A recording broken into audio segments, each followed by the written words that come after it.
Every single person around Donald Trump insists on learning this lesson the hard way, that he sees you as disposable. He will fire you, he will throw you under the bus, he will implicate you in crimes and leave you to fend for yourself. And the latest victim is Kash Patel, because after Donald Trump just suffered the worst week of his presidency so far, with resignations, votes to release the Epstein files, all hell breaking loose, Trump decided he would take things back into his own hands, because resignations, that went too far. But firings, yeah, that'll surely do the trick, but it won't. And that is why Kash Patel is going to get screwed. New reporting is showing that Donald Trump is about to make a big shakeup in his administration, and we are going to get into it all. But before we do, if I could quickly ask you to leave a like on this video, and if you haven't already and you enjoy our channel, to hit that subscribe button, because it goes a long way in supporting our work. Now, before we get into what's next for Kash Patel's fate and what this all has to do with the Epstein files, I want to start with one of the major reasons why Kash is on the chopping block today, and that is this clip and breakdown from Chris Hayes. Back in 2023 and 2024, when the current FBI director was working as a podcaster obsessed with cleaning up the deep state, slashing government spending, he had one specific idea about how to do that. Chris Wray doesn't need a government-funded G5 jet to go to vacation. Maybe we ground that plane. $15,000 every time it takes off. Just a thought. Go take their money. Chris Wray doesn't need a private jet. We're not the guys running around on private jets. And somebody maybe in Congress should ask for how many flights on a private jet Director Comey took, or my predecessor Director Wray took, and how many personal trips they took.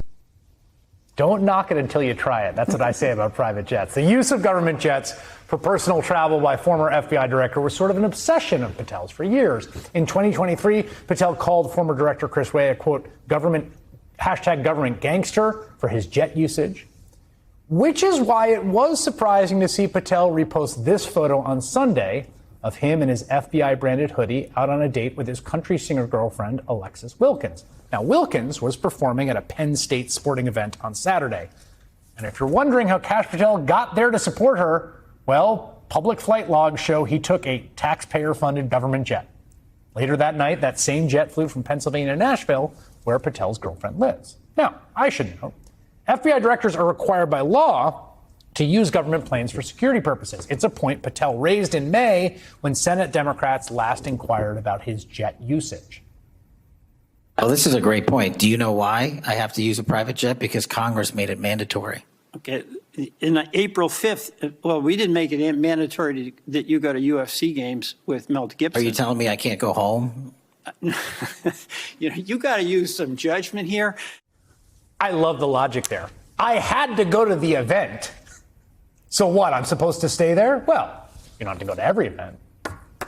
Patel's lack of judgment when using a taxpayer-funded plane for private excursions during a government shutdown on the eve of SNAP benefits running out is really just the tip of the iceberg. It is kind of funny, the idea of Donald Trump being mad at anyone in his administration, whether it be Pete Hegseth's unnecessary and extensive security, whether it be Kristi Noem giving out government contracts to film terrible TV ads to her best friends, her husband, her chief of staff, her communications advisors, or, of course, Kash Patel flying around on a nice private jet. Donald Trump is the grifter in chief. If the leadership is top down in this administration, then he is leading on how to steal from the American public and profit off of their position in government. But of course, Donald Trump can't admit that that is the reason why he's mad with Kash Patel. I don't even know if it's the reason why he's mad with Kash Patel, but there's one reason that he should be. And of course, that is the bungling of the release of the Epstein files. Now, Kash Patel's inability to be transparent with the American people, the thing he promised to do, is not a problem for Donald Trump. That is exactly what he wanted. But it is a problem for his base. Donald Trump understands that for the first time in his political career, there is an issue that MAGA is breaking with him on. His attempts to steal the 2020 election, they backed him. Still, an overwhelming majority of Republicans believe that Joe Biden stole the 2020 election, that there was election interference at least, which is baffling that we live in a country in which people believe that shit.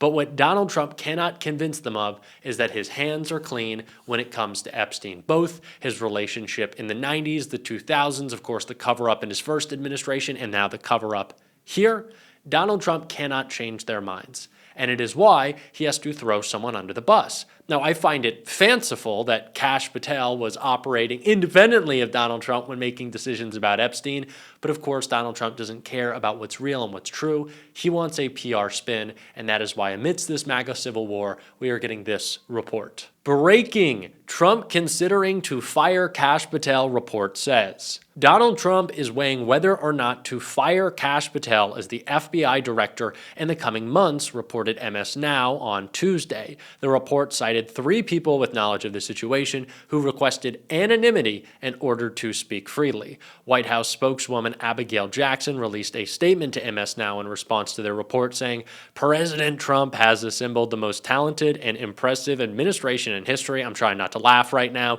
and they are doing an excellent job carrying out the president's agenda. FBI Director Patel is a critical member of the president's team, and he is working tirelessly to restore integrity to the FBI. Now, I'm not even going to respond to what a joke it is that Kash Patel would be restoring integrity to fucking anything. What I will say, though, is I find it quite interesting that the week after Pam Bondi, alongside Donald Trump, suffers the worst week of her political career, reports start to trickle out. There are 2 main people responsible for the cover-up of the Epstein files, of course, outside of Donald Trump, I mean. There are 2 individuals in this administration who have all the access, who have all the ability to release these files. It's Kash Patel and it's Pam Bondi. So what does that lead you to believe? Are these reports, these people speaking on the basis of anonymity, are they within Donald Trump's White House? Are they within Pam Bondi's DOJ? Is the fight between Kash Patel and Donald Trump, or has Donald Trump told his little kiddos, Pam Bondi and Kash Patel, you two fight amongst yourselves and you decide who my sacrificial lamb is? You decide who gets thrown under the bus. Now, did he say that explicitly? I don't know, probably not. But is Pam Bondi thinking that? Yes. Is Kash Patel thinking that? Well, he better start if he wants to save his job. Because Donald Trump thinks one thing of his base. Not that he needs to provide for them, not that he needs to respond with urgency to their political demands. No. Donald Trump thinks one thing of MAGA, and that's that they're stupid, that they're idiots, that they're morons. It's the one thing that Donald Trump is right about. They are stupid. And Donald Trump believes that if he can sacrifice Bondi, if he can sacrifice Patel, if he can fire them and say, it's their fault, they'll go along with it and say, do you know what, dear leader Donald? You were always fighting for transparency on the Epstein files as I roll my eyes. You told Republicans to vote for that bill, forcing the release, but it was Kash Patel's fault, or it was Pam Bondi's fault. But now it looks like Donald Trump has decided on Kash Patel. I personally think it was Bondi leaking this information. We already know that they have had their spats with inside the White House, that Kash Patel and Dan Bongino both threatened to quit at the beginning of this Epstein saga if Pam Bondi stuck around. But no one has gone further in blocking these Epstein files than Pam Bondi. So Donald Trump will probably keep her around for a little bit as long as she's useful. And that's the lesson that these guys never learn. That you stick around until you are no longer useful. And then throws you out. You're done for. And it looks like that is the fate that is about to befall Kash Patel. And I'm going to get a kick out of it. Honestly, I think it's pretty funny. That one, MAGA would buy that. That two, Kash Patel didn't realize that Donald Trump never cared about him. And three, that Donald Trump thinks this is going to solve his Epstein problem. It's not. Donald Trump firing Kash Patel will only bring more attention to how far all of these people have gone to cover up the Epstein files. So have at it, Donald. Go ahead. Fire away. It is not going to work. Firing people, as every single Republican, it seems, in Congress is threatening to resign, does not give you your power back. Donald Trump is desperate right now looking for something to hold on to ground him. That's what his threats against Democrats in Congress were, the death threats, something to ground him. If I go to war with Mark Kelly and Ruben Gallego and Alyssa Slotkin, my base will get behind me. They didn't. They actually were disturbed by what you said. Some, of course, liked it, but those people are in a cult. That didn't work for Donald Trump. Now he's thinking, a healthcare plan, 2 weeks away. That shit's not flying. Even Mike Johnson said so. So Donald Trump says, I guess I got to fire someone. But Donald, it's not going to do anything. It's not going to help you.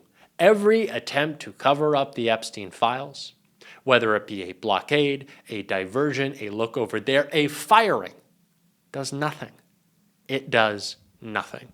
And why? Because we won't stop talking about it, and we know the truth, especially as it relates to Kash Patel. Certainly Adam Schiff did. The Bureau of Prisons decided on their own, without any consultation with Blanche or anyone else, that they were going to suddenly, after this interview, completely unrelated to this interview, completely unrelated to anything she said, move her to a prison not suitable for a sex offender. You want the American people to believe that? Do you think they're stupid?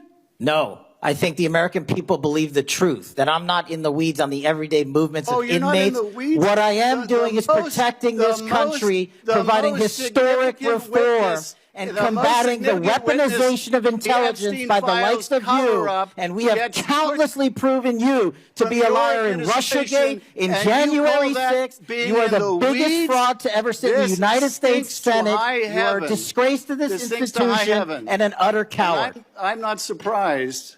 I'm not surprised that you continue to lie from your perch and put on a show so you can go raise money for your charade. You are a political buffoon at best. Well, you can take an internet troll. Take it to the bank that the FBI is protecting this country and the state and citizens of California. We are bringing historic reform.